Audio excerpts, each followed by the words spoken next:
Hi everyone, welcome to join to learn. ಇವತ್ತಿನ ಒಂದು ಸೆಷನ್ನಲ್ಲಿ 2025 June 23ರ ಪ್ರಚಲಿತ ಘಟನೆಗಳ ಕುರಿತು ಚರ್ಚೆ ಮಾಡೋಣ. ಕ್ಲಾಸನ್ನು ಸ್ಟಾರ್ಟ್ ಮಾಡೋಕ್ಕಿಂತ ಮುಂಚೆ ಒಂದು ಸ್ಮಾಲ್ ಹಾಗೂ ಇಂಪಾರ್ಟೆಂಟ್ ಇನ್ಫಾರ್ಮೇಷನ್. ತಾವೇನಾದರೂ ಕರ್ನಾಟಕದ ಎಲ್ಲ ಸ್ಪರ್ಧಾತ್ಮಕ ಪರೀಕ್ಷೆಗಳಿಗೆ ತಯಾರಿಯನ್ನು ಮಾಡ್ತಾ ಇದ್ರೆ, ಅದು KS ಇರ್ಬೋದು, PSI, ESI, FDA, SDA ಹೀಗೆ ಕರ್ನಾಟಕದ ಎಲ್ಲ ಸ್ಪರ್ಧಾತ್ಮಕ ಪರೀಕ್ಷೆಗಳ ತಯಾರಿಗೆ ಅನುಕೂಲವಾಗುವಂತೆ ಜಾಯಿನ್ ಟು ಲರ್ನ್ ಮಾಧ್ಯಮವನ್ನು ಜಾಯಿನ್ ಟು ಲರ್ನ್ ಅನ್ನ ಎಲ್ಲ ಸಾಮಾಜಿಕ ಮಾಧ್ಯಮಗಳಲ್ಲಿ ಇನ್ಸ್ಟಾಗ್ರಾಮ್, ಫೇಸ್ಬುಕ್ ಹಾಗೆ ಯೂಟ್ಯೂಬ್ ಹಾಗೂ ಟೆಲಿಗ್ರಾಮ್ನಲ್ಲಿ ಹಿಂಬಾಲಿಸಬಹುದು, ಫಾಲೋ ಕೂಡ ಮಾಡಬಹುದು. ಈ ಮೂಲಕ ತಮ್ಮ ಪರೀಕ್ಷೆಗೆ ತಯಾರಿಗೆ ಹೆಲ್ಪ್ ಆಗುವಂತೆ ಪ್ರಚಲಿತ ಘಟನೆಗಳ ಅಪ್ಡೇಟ್ಸ್ಗಳಾಗಿರ್ಬೋದು, ಹಾಗೆ ಎಲ್ಲ ಎಕ್ಸಾಮ್ಸ್ಗಳ ಒಂದು ಅಪ್ಡೇಟ್ಸ್ಗಳು ಈ ಒಂದು ಸಾಮಾಜಿಕ ಮಾಧ್ಯಮಗಳಲ್ಲಿ ಲಭ್ಯವಿರುತ್ತೆ. ಒಂದ್ಸಲ ಚೆಕ್ ಕೂಡ ಮಾಡಬಹುದು. ಕೆಳಗಡೆ ಡಿಸ್ಕ್ರಿಪ್ಷನ್ ಅಲ್ಲಿ ಈ ಎಲ್ಲ ಸಾಮಾಜಿಕ ಮಾಧ್ಯಮಗಳ ಲಿಂಕ್ ಅನ್ನ ಕೊಡಲಾಗಿರುತ್ತೆ. ಒಂದ್ಸಲ ಚೆಕ್ ಮಾಡಿ ಅಂತ ಹೇಳ್ತಾ ಪ್ರಥಮ ಪ್ರಶ್ನೆಯನ್ನ ನೋಡೋಣ. ಕತರ್ನಿಯಾ ಘಾಟ್ ವನ್ಯಜೀವಿ ಅಭಯಾರಣ್ಯವು ಯಾವ ರಾಜ್ಯದಲ್ಲಿದೆ ಅಂತ ಪ್ರಶ್ನೆ. ಆಯ್ಕೆಗಳು ಮಧ್ಯಪ್ರದೇಶ್, ಉತ್ತರ ಪ್ರದೇಶ್, ಮಹಾರಾಷ್ಟ್ರ, ಗುಜರಾತ್. ಸರಿಯಾದ ಉತ್ತರ ಆಯ್ಕೆ 2 ಆಗುತ್ತೆ. ಎಲ್ಲಿ ಬರುತ್ತೆ? ಕತರ್ನಿಯಾ ಘಾಟ್ ವನ್ಯಜೀವಿ ಅಭಯಾರಣ್ಯ ಅಂತ ಕೇಳಿದ್ರೆ UP ಉತ್ತರ ಪ್ರದೇಶದಲ್ಲಿ ಬರುತ್ತೆ. ಈ ಕತರ್ನಿಯಾ ಘಾಟ್ ವನ್ಯಜೀವಿ ಅಭಯಾರಣ್ಯದ ಬಗ್ಗೆ ತಮ್ಮ ಎಕ್ಸಾಮ್ನಲ್ಲಿ ಪ್ರಶ್ನೆಗಳನ್ನು ಕೂಡ ಕೇಳ್ತಾರೆ, ಯಾಕಂದರೆ ಅದು ಸುದ್ದಿಯಲ್ಲಿದೆ.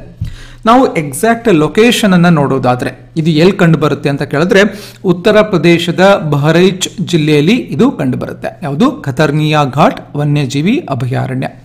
ಯಾವಾಗ ಸ್ಥಾಪನೆ ಆಯಿತು? 1975ರಲ್ಲಿ ಸ್ಥಾಪನೆ ಆಯಿತು.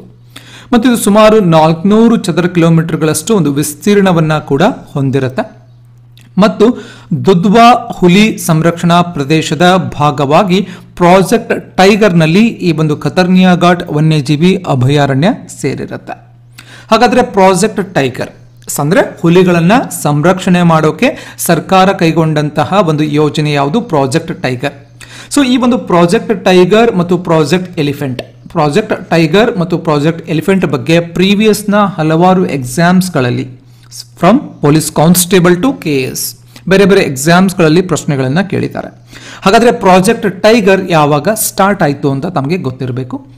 ಅದರ ಉತ್ತರವನ್ನ ಪ್ರಾಜೆಕ್ಟ್ ಟೈಗರ್ ಯಾವಾಗ ಆರಂಭ ಆಯಿತು ಅನ್ನೋದನ್ನ ಕೆಳಗಡೆ ಕಾಮೆಂಟ್ ಸೆಕ್ಷನ್ ಅಲ್ಲಿ ಕಾಮೆಂಟ್ ಅನ್ನ ಮಾಡಿ, ಅದು ತಮ್ಮ ಹೋಮ್ವರ್ಕ್ ಆಗುತ್ತೆ.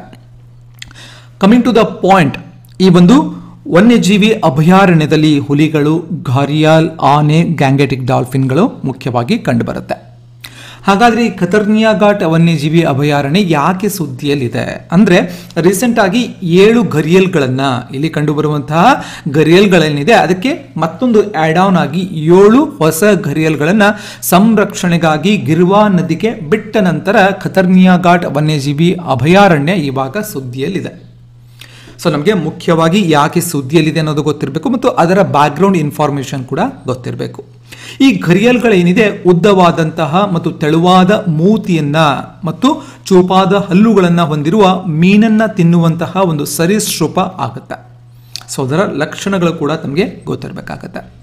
ಮುಂದಿನ ಪ್ರಶ್ನೆ, ಭಾಷಿಣಿ ಎಂಬುದು ಯಾವ ಸಚಿವಾಲಯವು ಅಭಿವೃದ್ಧಿಪಡಿಸಿದ ಕೃತಕ ಬುದ್ಧಿಮತ್ತೆ ಚಾಲಿತ ಭಾಷಾ ಅನುವಾದ ವೇದಿಕೆಯಾಗಿದೆ?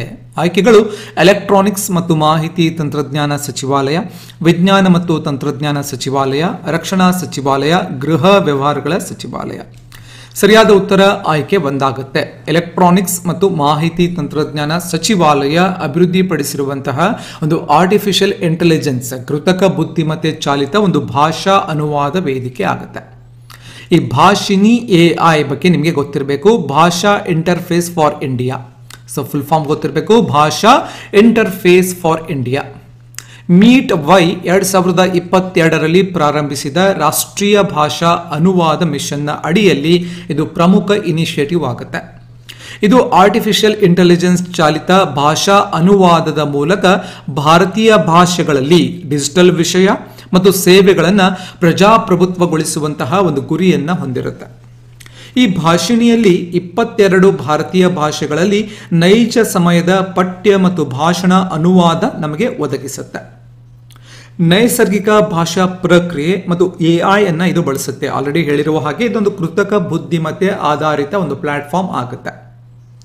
ಇನ್ನು ಈ ತರ ಉಪಕ್ರಮಗಳು ಯಾವ ರೀತಿ ಈ ಒಂದು ಸರ್ಕಾರ ಇಲ್ಲಿ AI ಚಾಲಿತ ಒಂದು ಭಾಷಾ ಅನುವಾದ ವೇದಿಕೆಯನ್ನು ಇಲ್ಲಿ ಡೆವಲಪ್ಮೆಂಟ್ ಮಾಡಿದೆ. ಬೇರೆ ಬೇರೆ AIಗಳನ್ನ ಬೇರೆ ಬೇರೆ ಒಂದು ಉಪಕ್ರಮಗಳನ್ನ ಸರ್ಕಾರ ಕೂಡ ಮಾಡಿರುತ್ತೆ. ಅದರಲ್ಲಿ ಒಂದೇದು ಯಾವುದು ಇಂಪಾರ್ಟೆಂಟ್ ಅಂತ ಕೇಳಿದ್ರೆ ಇಂಡಿಯಾ AI ಮಿಷನ್. 2024 ಮಾರ್ಚ್ನಲ್ಲಿ AI ಪರಿಸರ ವ್ಯವಸ್ಥೆಯನ್ನ ನಿರ್ಮಿಸೋಕೆ 10,372 ಕೋಟಿ ಬಜೆಟ್ನೊಂದಿಗೆ ಇದನ್ನ ಅನುಮೋದನೆ ಮಾಡ್ತಾರೆ. ಇನ್ನು ಎರಡನೇ ಇಂಪಾರ್ಟೆಂಟ್ ವೇದಿಕೆ ಯಾವುದು ಅಂದ್ರೆ AI ಫಾರ್ ಆಲ್, ಎಲ್ಲರಿಗೂ AI ಅಂತ. AI ಬಗ್ಗೆ ಸಾರ್ವಜನಿಕರಲ್ಲಿ ಜಾಗೃತಿಯನ್ನು ಮೂಡಿಸೋಕೆ ಶಿಕ್ಷಣ ಸಚಿವಾಲಯ ಒಂದು ಸ್ವಯಂ ಕಲಿಕೆಯ ಆನ್ಲೈನ್ ಕಾರ್ಯಕ್ರಮ ಇದಾಗುತ್ತೆ. ಇನ್ನು ಫ್ಯೂಚರ್ ಸ್ಕಿಲ್ಸ್ ಪ್ರೈಮ್ ಉಪಕ್ರಮ, ಇದು AI ನಂತಹ ಉದಯೋನ್ಮುಖ ತಂತ್ರಜ್ಞಾನಗಳಲ್ಲಿ IT ಮಾನವ ಶಕ್ತಿಯನ್ನು ಮರು ಕೌಶಲ್ಯಗೊಳಿಸೋಕೆ ಒಂದು ಕಾರ್ಯಕ್ರಮ ಆಗುತ್ತೆ.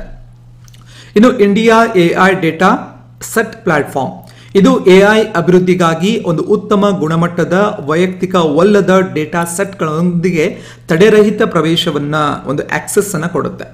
ಹಾಗೆ ಸೋರ್, ಇದೊಂದು ವಿದ್ಯಾರ್ಥಿಗಳಿಗೆ 15 ಗಂಟೆಗಳ ಒಂದು ಮಾಡ್ಯೂಲ್ಗಳೊಂದಿಗೆ ಶಾಲಾ ಪಠ್ಯಕ್ರಮದಲ್ಲಿ AI ಶಿಕ್ಷಣವನ್ನ ಸಂಯೋಜಿಸುತ್ತೆ ಸೋರ್. ಸೊ ನಿಮಗೆ AI ಮೇಲೆ ಪ್ರಶ್ನೆಗಳನ್ನು ಕೇಳ್ತಾರೆ. ಸೊ ಅದರಲ್ಲೂ ಕೂಡ ಮುಖ್ಯವಾಗಿ ಕೇಂದ್ರ ಸರ್ಕಾರ ಏನಾದರೂ AI ಸಂಬಂಧಿತ ಒಂದು ಕಾರ್ಯಕ್ರಮಗಳನ್ನ ಅಥವಾ ಒಂದು ಹೊಸ ಹೊಸ ಸಿಸ್ಟಮ್ಸ್ಗಳನ್ನ ಡೆವಲಪ್ಮೆಂಟ್ ಮಾಡ್ತು ಅಂತಂದ್ರೆ ಅದ್ರ ಮೇಲೆ ಪ್ರಶ್ನೆಯನ್ನ ಕೇಳ್ತಾರೆ. ಮುಂದಿನ ಪ್ರಶ್ನೆ, ಇತ್ತೀಚೆಗೆ ಸುದ್ದಿಯಲ್ಲಿ ಕಂಡುಬರುವ ರೈಸ್ ಯೆಲ್ಲೋ ಮಾಟಲ್ ವೈರಸ್ ಯಾವ ಖಂಡಕ್ಕೆ ಸ್ಥಳೀಯವಾಗಿದೆ, ಯಾವ ಕಾಂಟಿನೆಂಟ್ಗೆ ಸ್ಥಳೀಯವಾಗಿದೆ ಅಂತ ಪ್ರಶ್ನೆ. ಆಯ್ಕೆಗಳು ಏಷ್ಯಾ, ಯುರೋಪ್, ದಕ್ಷಿಣ ಅಮೆರಿಕಾ, ಆಫ್ರಿಕಾ. ಸರಿಯಾದ ಉತ್ತರ ಆಯ್ಕೆ 4 ಆಗುತ್ತೆ. So rice yellow mottle virus, rice yellow mottle virus ಇದು ಆಫ್ರಿಕಾ ಕಾಂಟಿನೆಂಟ್ಗೆ ಸ್ಥಳೀಯವಾಗಿರುತ್ತೆ. ಹಾಗಾದ್ರೆ ಏನಿದು ರೈಸ್ ಯೆಲ್ಲೋ ಮಾಟಲ್ ವೈರಸ್?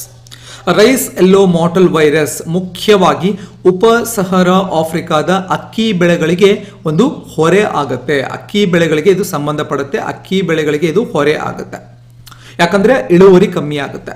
ಈ ವೈರಸ್ ಅನ್ನ ವಿಶೇಷವಾಗಿ ಚಿಟ್ಟೆಗಿಳಿಗಳು ಹಾಗೂ ಯಾಂತ್ರಿಕ ಮಾರ್ಗಗಳಿಂದ ಹರಡಲಾಗುತ್ತೆ.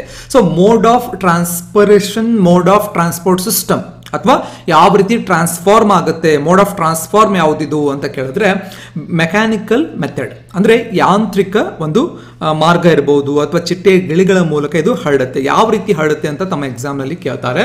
ಸೊ ಎಸ್ಪೆಷಲಿ ತಾವೇನಾದ್ರೂ ಅಗ್ರಿಕಲ್ಚರ್ ಆಫೀಸರ್ ಎಕ್ಸಾಮ್ಗೆ ತಯಾರಿಯನ್ನ ಮಾಡ್ತಾ ಇದ್ರೆ ಸೊ ಇಂಟಿಗ್ರೇಟೆಡ್ ಡಿಸೀಸ್ ಮ್ಯಾನೇಜ್ಮೆಂಟ್ ಮತ್ತು ಇಂಟಿಗ್ರೇಟೆಡ್ ಪೆಸ್ಟ್ ಮ್ಯಾನೇಜ್ಮೆಂಟ್ ನಲ್ಲಿ ಈ ಪ್ರಶ್ನೆಗಳನ್ನ ಕೇಳ್ತಾರೆ.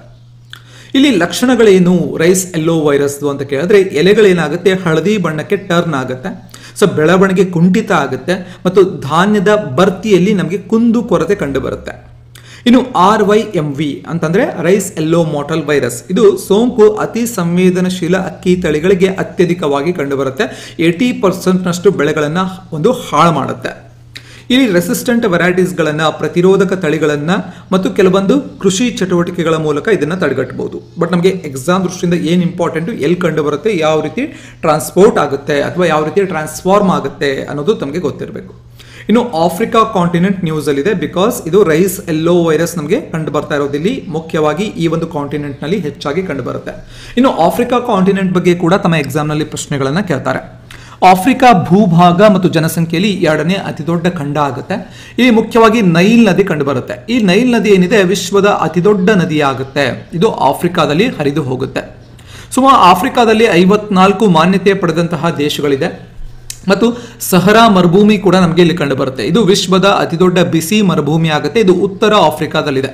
ಸೊ ನಿಮ್ಮ ಪ್ರೀವಿಯಸ್ ಒಂದು KPSC ಎಕ್ಸಾಮ್ಸ್ಗಳಲ್ಲಿ, ಗ್ರೂಪ್ ಸಿ ಎಕ್ಸಾಮ್ಸ್ಗಳಲ್ಲಿ ಏನು ಕೇಳಿದ್ದಾರೆ, ಸೊ ಇಲ್ಲಿ ಮರುಭೂಮಿ, ಸಹರಾ ಮರುಭೂಮಿ ಎಲ್ಲಿ ಕಂಡು ಬರುತ್ತೆ ಅಂತ ಎಕ್ಸಾಕ್ಟ್ ಆಗಿ ಕೇಳಿದ್ದಾರೆ. ಆಪ್ಷನ್ಸ್ ಅನ್ನು ಏನು ಕೊಟ್ಟಿದ್ದಾರೆ, ಉತ್ತರ ಆಫ್ರಿಕಾ, ದಕ್ಷಿಣ ಆಫ್ರಿಕಾ, ಪೂರ್ವ ಆಫ್ರಿಕಾ, ಪಶ್ಚಿಮ ಆಫ್ರಿಕಾ. ಸೊ ಇಲ್ಲಿ ಉತ್ತರ ಆಫ್ರಿಕಾ ಅನ್ನೋದು ಎಕ್ಸಾಕ್ಟ್ ಗೊತ್ತಿರಬೇಕು. ಸೊ ಸಹರಾ ಮರುಭೂಮಿ ಎಲ್ಲಿ ಬರುತ್ತೆ, ಉತ್ತರ ಆಫ್ರಿಕಾದಲ್ಲಿ ನಮಗೆ ಕಂಡು ಬರುತ್ತೆ.